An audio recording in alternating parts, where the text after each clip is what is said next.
अरे जीजी आज तो प्रभा दादी बन गई ना।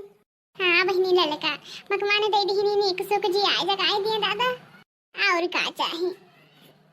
हाँ बहिनी जैसे भगवान दीनी दादा वैसे जी आए जगाए दिए बहुत दिन तरसन हम नाती खिलावे गई हैं। मैं भगवान जैसे दीनी बहिनी वैसे बेड़ा पार करें सबका।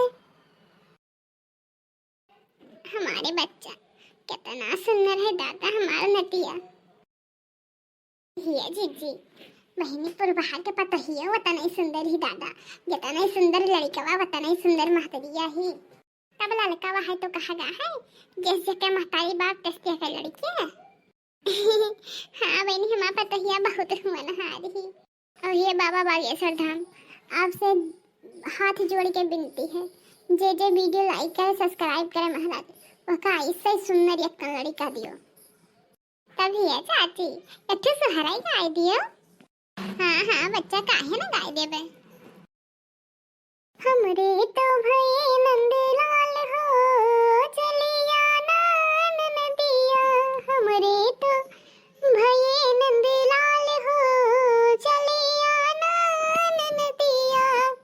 चलिया नान नदिया चलिया नान नदिया चलिया नान नदिया।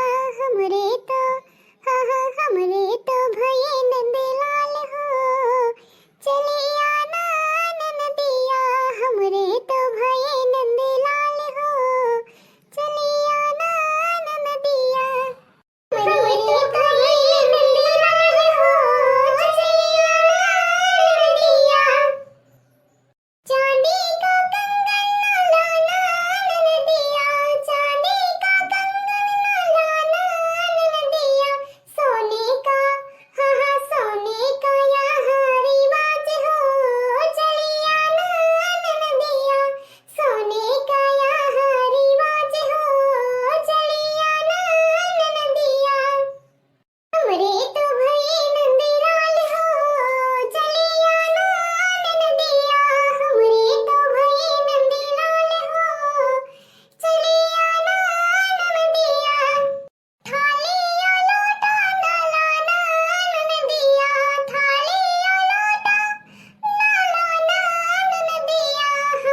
दो और हाँ कमेंट करें ना भुलाओ कि सोहर कैसे रहा। तब के लिए भैया bye bye, see you again, कल फिर मिलेंगे तेरे मेरे में। जवन जवन बात बोला तिनकी